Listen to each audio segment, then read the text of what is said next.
capítulo de número 17, verso de número 8 e 9. 1 Reis 17, 8, verso 8 e 9.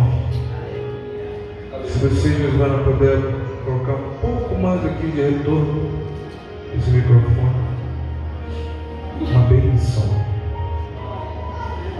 1 Reis 17, verso 8 e 9. Quem encontrou o texto sagrado, diga amém. Amém.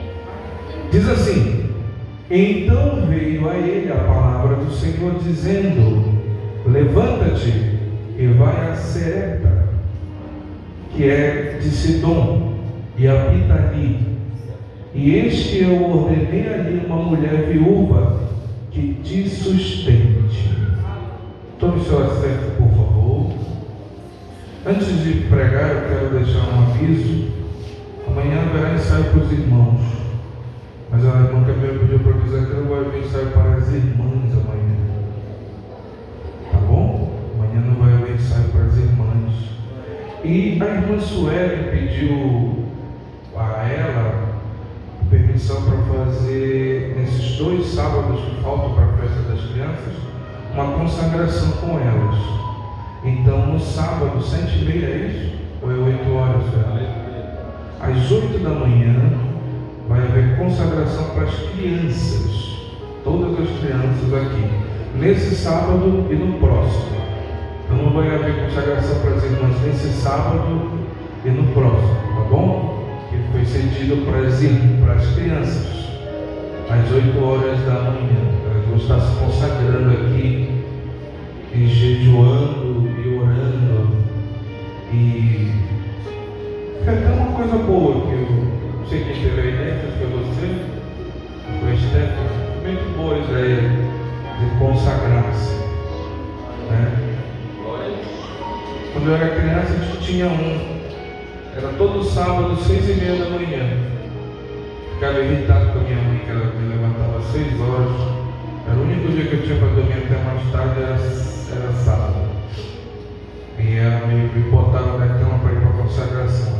6h30 da manhã, as crianças. Pense, mas graças a Deus, hoje eu dou graças a Deus que ela fez isso. E eu estou aqui, hoje. E hoje nós vamos falar sobre aprendendo com a escassez e a fartura. A escassez, ela representa um momento de tribulação, de adversidade.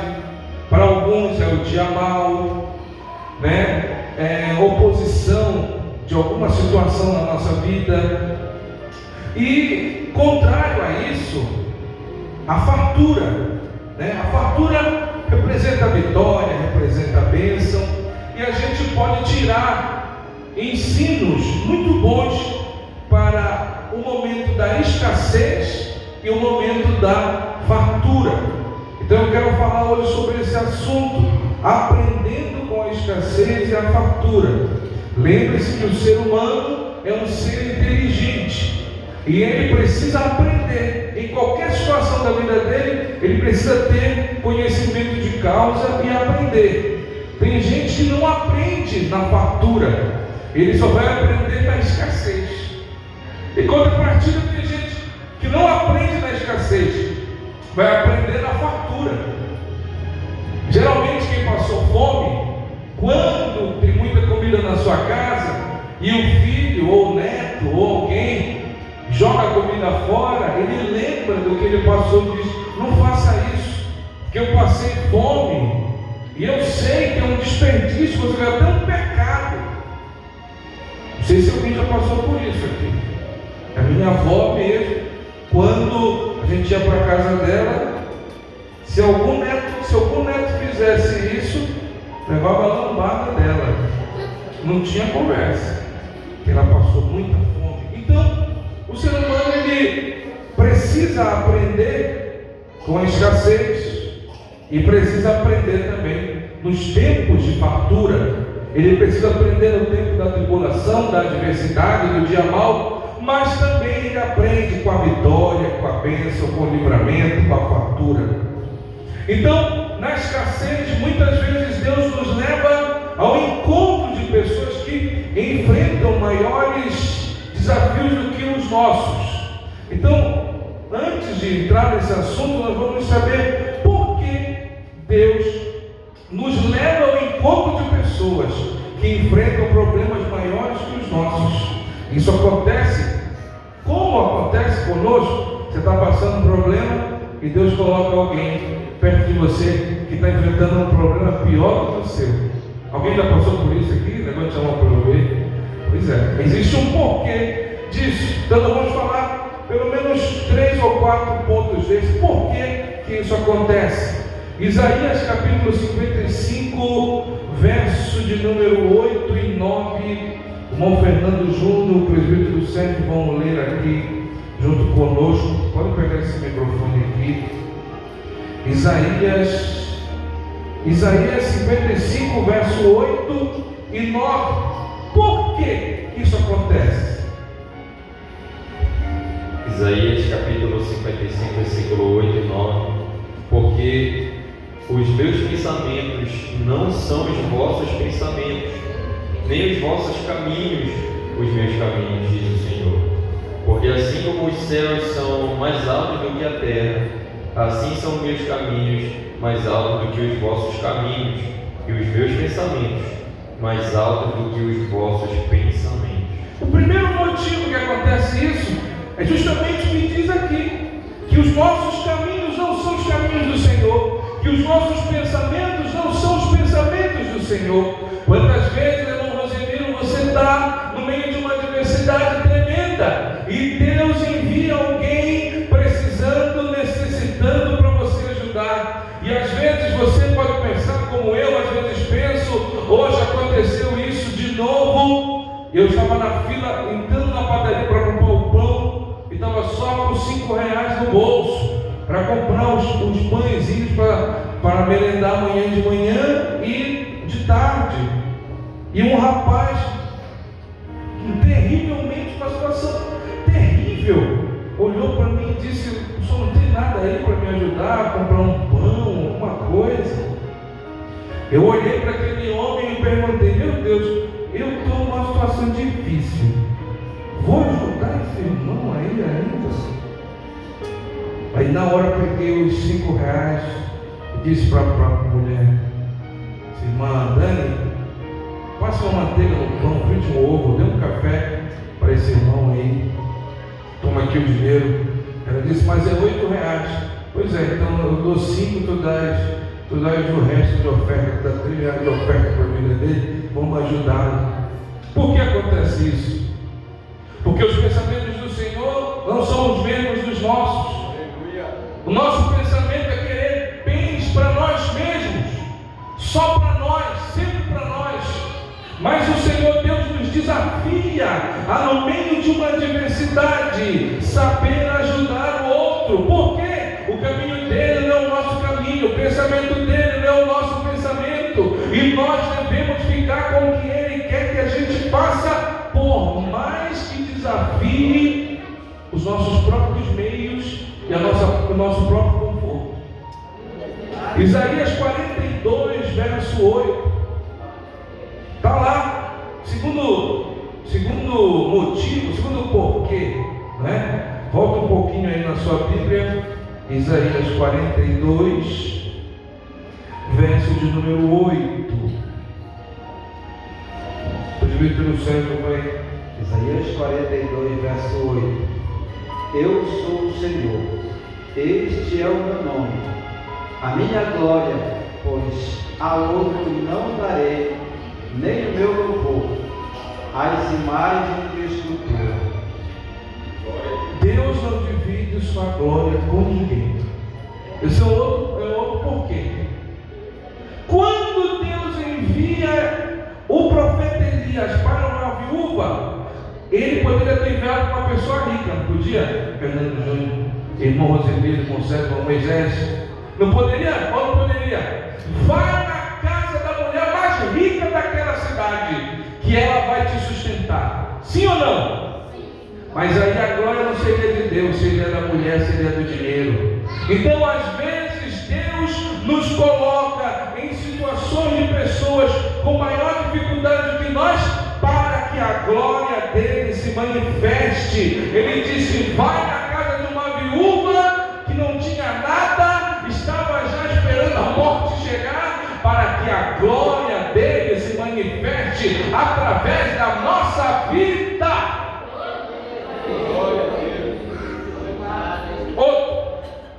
Primeira carta de Paulo aos Coríntios, capítulo 20, do 27 ao 29. Abra lá, nós vamos ler. Irmão Fernando Valendo, vamos acompanhando ele. Primeira carta de Paulo aos Coríntios, capítulo 27. Capítulo 1, verso 27 ao 29. Pelo contrário, Deus escolheu as coisas loucas do mundo para envergonhar os sábios e escolheu as coisas fracas do mundo para envergonhar as fortes. E Deus escolheu as coisas humildes do mundo e as desprezadas e aquelas que não são, para reduzir a nada as que são, a fim de que ninguém se vanglorie na presença de Deus. Então Deus nos leva a pessoas que estão mais necessitadas do que nós, para ninguém se gloriar diante dele. Irmão Fernando, não, você leu aí, Deus escolheu as coisas vistas deste mundo para aniquilar as que são. A visão dele é diferente da do homem. Ele nos leva ao encontro de pessoas que enfrentam problemas maiores do que os nossos, porque ele quer que a gente aprenda a depender exclusivamente dele, e para que possamos glorificar a ele. Você glorifica a Deus, irmã Sueli Chaves? Quando você está num momento difícil, você pede para o teu pai comprar açaí, não tem, mano, açaí hoje, vai orar, aí tu sai da tua casa, tu encontra uma mulher na beira da estrada com a cara só poeira, tu pergunta para ela: você já almoçou, filha? Não, nem tomei café, está estreito. Aí você diz: poxa, eu estou melhor do que essa daí, viu? Deus está cuidando de mim. Então Deus pega essas pessoas para reduzir a nada aqueles que pensam que são alguma coisa. Lembra-se do que eu disse no início, que a visão de Deus é diferente da visão do homem. Agora veja só, no tempo da escassez, a gente pode constatar uma coisa. Volte lá para o texto de 1 Reis, capítulo 17. 1 Reis, capítulo 17.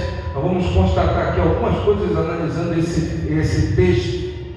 17, versículo 12.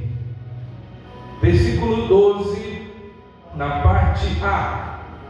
Diz assim: a viúva disse: vive o Senhor teu Deus, que nem um bolo tenho, senão somente um punhado de farinha numa panela e um pouco de azeite na botija.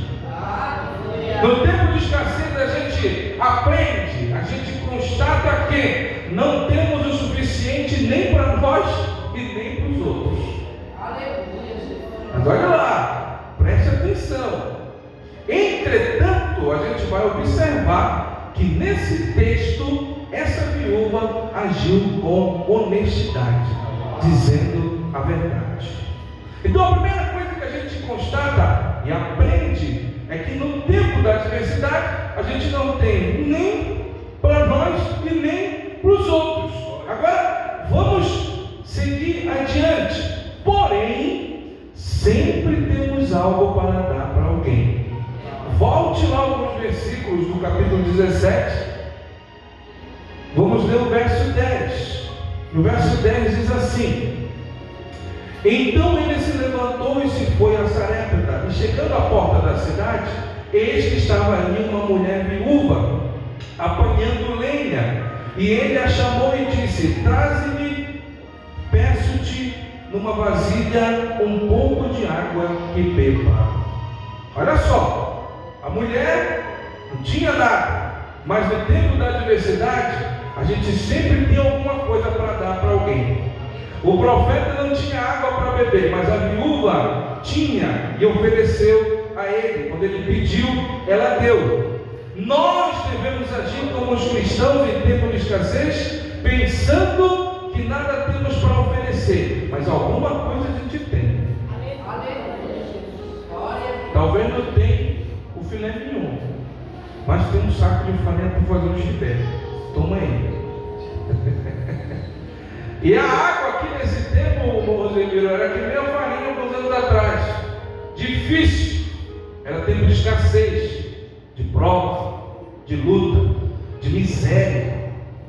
E ela deu, ofereceu ao profeta. Então, pastor, minha situação está ruim. Está ruim? Tá. Igual a minha. Tá ruim. Mas pelo menos 5 contos eu dei pro cara lá para comprar um pão para ele comer. No tempo de escassez, irmão, nunca pense que você não pode fazer nada por alguém. Alguma coisa você pode fazer. Não pode fazer muito talvez, mas alguma coisa Deus coloca na tua mão para fazer por alguém no tempo da escassez. Agora, no tempo da escassez, muitos perdem a perspectiva de vida.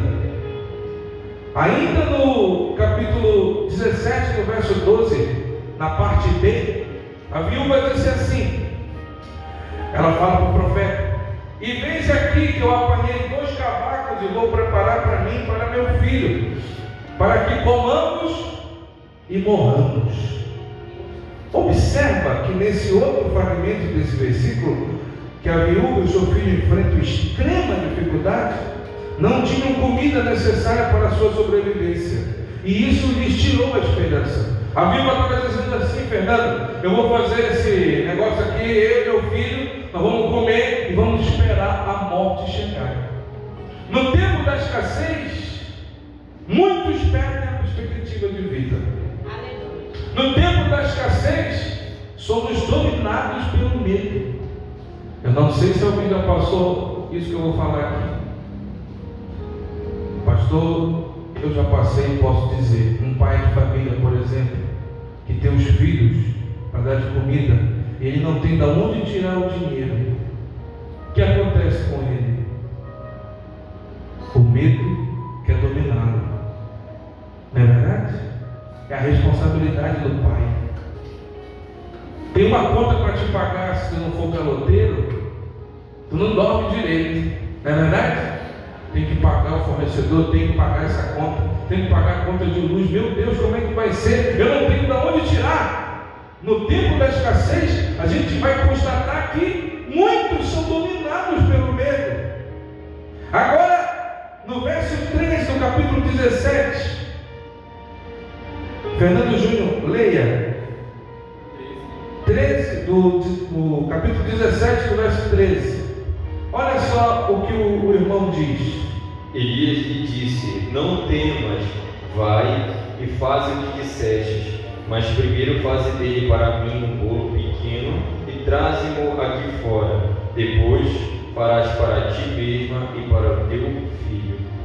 Olha só o que o profeta diz, irmão. Quem está me ouvindo, diga amém. Amém. A mulher disse: irmão, pastor Elias, profeta, eu vou fazer isso daqui, eu e meu filho, nós vamos comer e vamos sentar e esperar a morte chegar, porque a crise está instaurada aqui nesse lugar, não tem mais jeito. Aí o profeta diz para a mulher: não temas. Escute como eu vou dizer: é natural o ser humano sentir medo, é natural o ser humano se sentir inseguro, é natural quando ele está passando um momento de muita tribulação, ele sente medo, mas nós temos que confiar no poder da presença de Deus, porque o poder da presença de Deus sempre vai nos dizer uma palavra: não temas, porque eu estou contigo no meio dessa adversidade. Sobre a palavra de Deus, nós devemos liberar até o que nos faz falta. Isso é um ponto interessante. O profeta disse: não temas, faz isso isso aqui. Não temos. Agora, vamos abrir um parêntese rapidamente. Era viúva, a mulher, estava num momento de crise, estava num momento de dificuldade, estava todo mundo perdido naquele tempo. Se fosse hoje, chegasse um pastor na casa dessa viúva, dissesse para mim: o que eu tenho aí, mulher? Olha, eu tenho só esse pouco de açaí e esse punhado de farinha aqui que o Zimeiro deu, que eu fui lá na feira e ele me deu. Tá bom, pega esse açaí, mistura com essa farinha e dá primeiro para mim. O que será que as pessoas iam dizer? Já parou para pensar? Bandido! Aproveitador da fé alheia, como gosto de falar por ali. Esse pastor é do demônio. Esse pastor é um bandido. Olha o que ele está fazendo com a pobre viúva. Se a palavra é do homem, vai cair o homem e a pessoa que deu. Mas se ele está debaixo da palavra de Deus, a gente pode liberar até o que nos faz falta, porque Deus vai multiplicar aquilo que está sendo ofertado debaixo da direção da palavra de Deus. Isso aqui é uma coisa interessante. No verso 13, que o irmão leu, ele disse: vai, faz conforme a tua palavra, porém faz primeiro para mim. Agora que é uma coisa interessante, porque a mulher não agiu na base do sentimento, mas ela agiu com fé, fazendo um bolo primeiro para o homem de Deus. Tem esses dois pontos. Irmã, escute o que eu vou lhe dizer. No tempo da escassez, Deus dá uma direção para você. Deus dá uma direção para você. Deus dá uma ideia para você. Deus abre uma porta para você. Deus faz alguma coisa na tua vida. Eu falei os dois extremos. O primeiro, que as pessoas poderiam falar do profeta, mas a mulher confiou e agiu com fé. Ela obedeceu a direção da palavra de Deus. Ela obedeceu. A grande questão nossa é que a gente tem dificuldade de obedecer a palavra de Deus no tempo da escassez. Já viu aquele ditado? Farinha pouca? Meu pirão primeiro. O pastor, o irmão Elias, o profeta, está dizendo, Raimundo, ele está dizendo para fazer, eu não vou fazer nada. Porque tem esses dois extremos, né? Não diz faz, não vou fazer, outro diz faz. Você está maluco. Irmão, escute. Se você está na direção de Deus, apoiado na palavra de Deus, no tempo da escassez, segundo a vontade de Deus, tu vai dar o que tu não pode, e Deus faz aquilo que você nem está esperando fazer. Quer ver aqui uma pesquisa rápida aqui no nosso cotidiano assembleiano que a gente vive. Quem aqui estava enfrentando um momento difícil? Muito difícil. E Deus falou para você: minha serva, dá uma oferta. Meu servo, dá seu dízimo. Minha serva, vai evangelizar. Minha serva, vai cantar. Minha serva, faz algo no meu reino.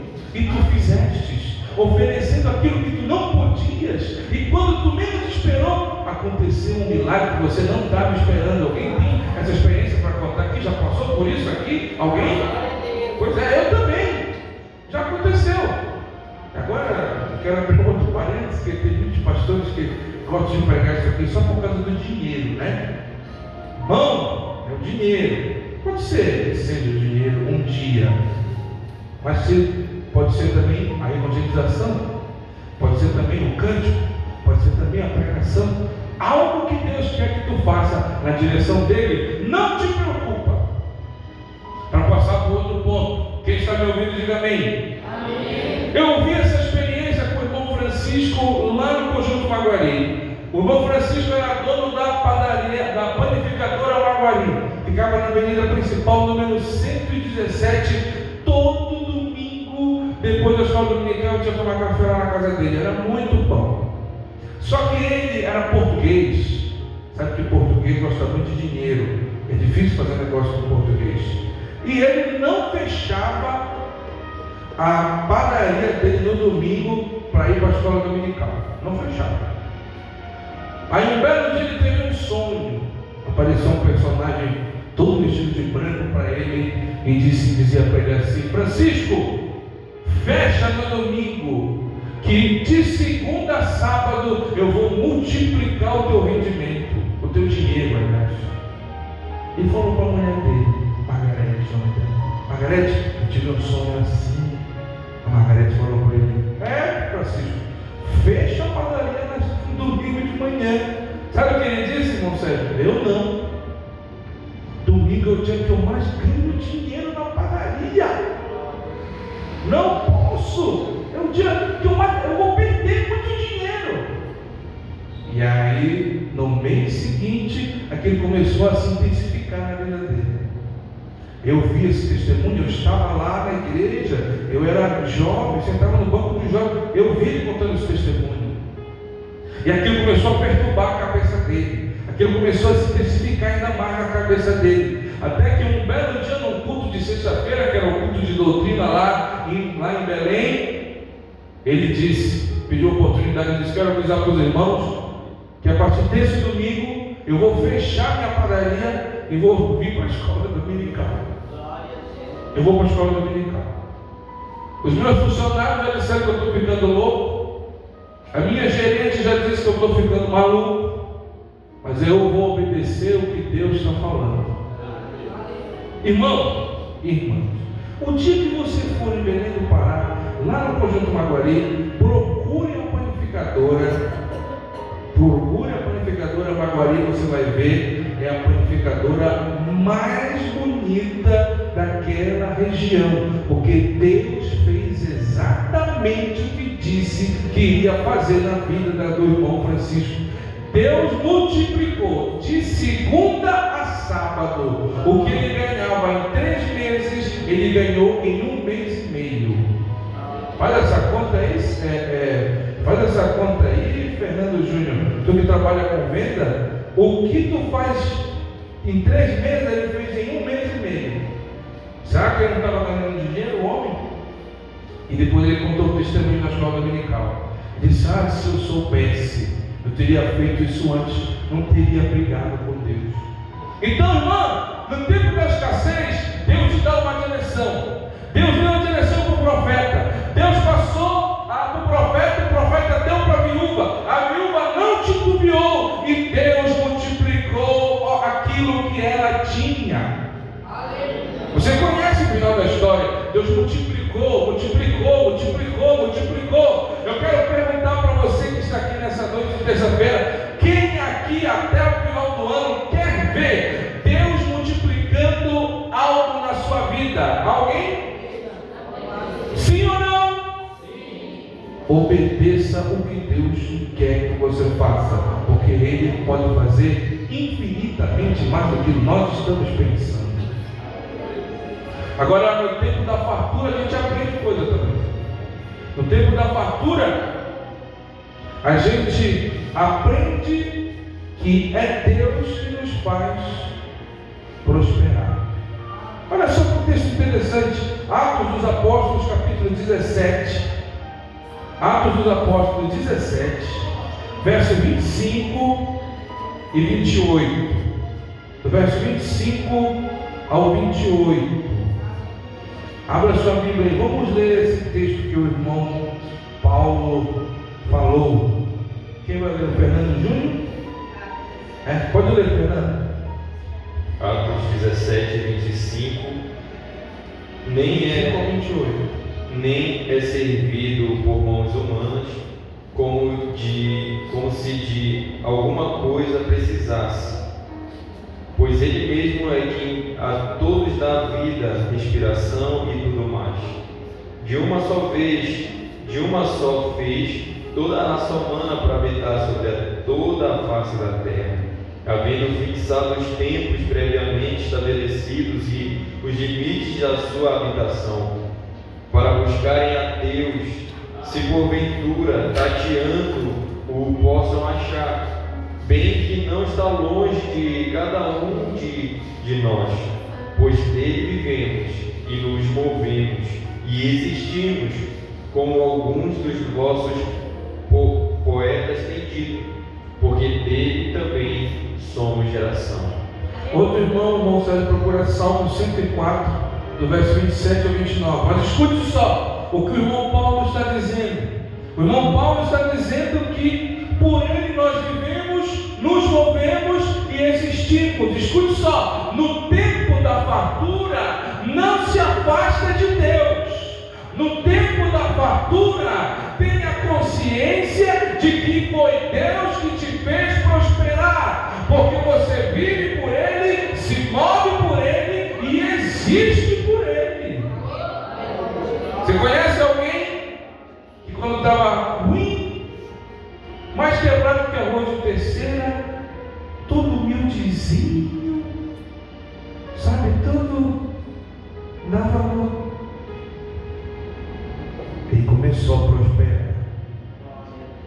Primeira coisa que ele faz, já não atende mais os irmãos, já troca a mulher que já estava na meia idade, troca por uma nova, já se torna avarento, não quer honrar a Deus. Sabe o que acontece com esse tipo de gente? Da onde ele estiver, Deus dá um peteleco, ele vai se arrebentando pelo caminho. É verdade.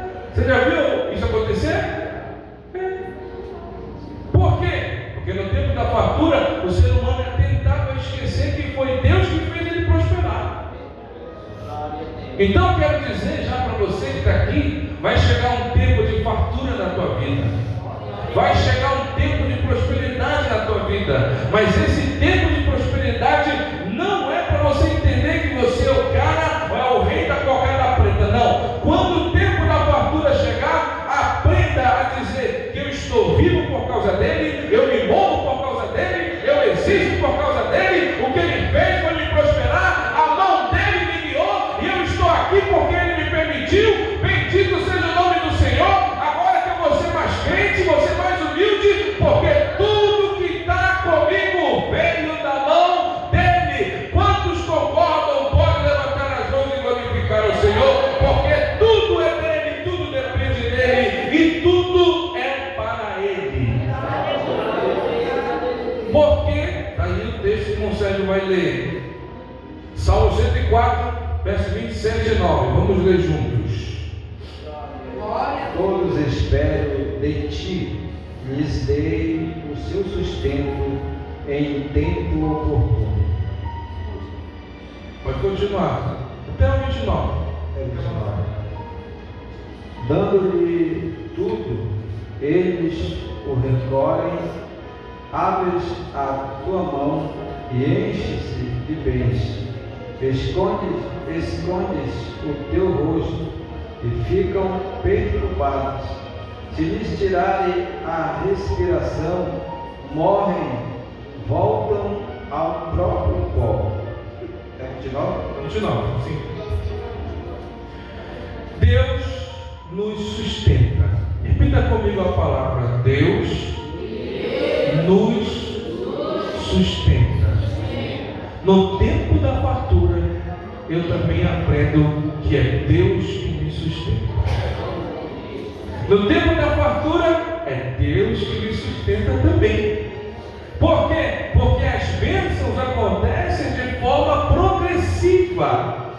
No caso da viúva, Deus multiplicou o punhado de farinha que ela tinha e um pouco de azeite. O que você tem na sua mão? Ah, pastor, eu tenho um trabalho, onde eu trabalho lá numa loja, ou vendo farinha, ou vendo bolo, ou vendo chope, ou vendo madeira, ou trabalho no supermercado, ou sou vendedor. Eu não sei o que você tem, mas você tem algo na sua mão. É disso que você tem na sua mão que Deus fará multiplicar, porque é Ele que sustenta você. No tempo da fartura, a gente aprende que é Deus que nos sustenta. Vamos falar sobre algo gosto de usar o exemplo do irmão Rosemiro, que trabalha ali na feira, muitos concorrentes, né? Muita gente ali em volta, vendendo farinha. E às vezes tem dia que você está lá, Rosemiro, pensando, poxa, hoje a venda não foi muito boa, foi meio travado assim, meio. Aí você se lembra, não, quem me sustenta é Deus. Um dia depois, 2 dias depois, vem alguém lá e lambe toda aquela farinha. Aí tu te lembra, quem me sustenta é Deus. Vamos dar outro exemplo. Você que é vendedor lá da Martins, tem semana que é estreito, não vende um parafuso, uma porca. Aí o colega dele, que não é crente, que não teme a Deus, vende um motor de 54 mil, aquele grandão lá, 54 mil, né? E 54 mil vende na frente dele. Meu Deus, por quê? Pergunta logo, né? Por que, Senhor, isso acontece comigo? Eu sou dizimista, eu sou ofertante, eu sou crente. A viúva tinha um pouco de farinha e um pouco de azeite, né? Assim é com a gente. Eu tenho esse trabalho aqui, tá bom, mas quem me sustenta é Deus. Quanto menos espera, não é assim que acontece? Ou eu estou mentindo? Não é assim? Quanto menos espera, começa a aparecer muita gente comprando e tu bate a meta, ganha o teu salário e fica abençoado. Sabe por quê? Porque quem sustenta os crentes é Deus. É Deus que faz. No tempo da fartura, não se esqueça, é Deus que te sustenta, é Deus que toca no coração, é Deus que abre a porta, é Deus que envia pessoas, é Deus que faz. A bênção de Deus também acontece de maneira múltipla na nossa vida. Vamos ler Hebreus capítulo 6, verso 13 e 14. Hebreus capítulo 6, verso 13 e 14. Olha só esse texto, o que aconteceu com Abraão. Hebreus capítulo 6, verso 13 ao 14. Pois quando Deus fez a promessa a Abraão, visto que não tinha ninguém superior por quem jurar, jurou por si mesmo, dizendo: certamente te abençoarei e te multiplicarei. E assim, depois de esperar com paciência, obteve Abraão a promessa. As bênçãos de Deus acontecem na nossa área física, espiritual, emocional e financeira, como Deus fez com o patriarca Abraão. O irmão dos Hebreus diz que ele esperou com raiva. Foi isso? Ele esperou murmurando. É isso? Ele esperou gritando. Ele esperou como? Com paciência. Muita paciência. Escuta lá. Deus te sustenta, Deus te faz prosperar, Deus te abençoa de maneira múltipla. Em alguns casos você vai ter que ter paciência, mas Ele vai cumprir o que falou que iria fazer. Ele vai fazer. Ele vai fazer. Deus abençoou Abraão de forma múltipla. Um exemplo só que eu estou dando. Agora, de pé, a igreja de pé. A bênção de Deus no tempo da fartura também é para ser de forma compartilhada. Neemias capítulo 8, verso de número 10. A fartura, no tempo da fartura, a bênção também é para ser compartilhada. Elias comeu muitas vezes na casa da viúva. Deus nos abençoa para que a gente abençoe os outros. Olha só o que o irmão Neemias mandou fazer, a direção que o Neemias teve. Achou? Fernando, achou? Pode ler. Neemias capítulo 8, verso 10. Disse-lhes mais: ide, comei carnes gordas, tomai bebidas doces, E enviai porções aos que não têm nada preparado E para enviar as si. porções para quem? Para quem não tem nada preparado para si. Porque este dia é consagrado ao Senhor. Portanto, não vos entristeçais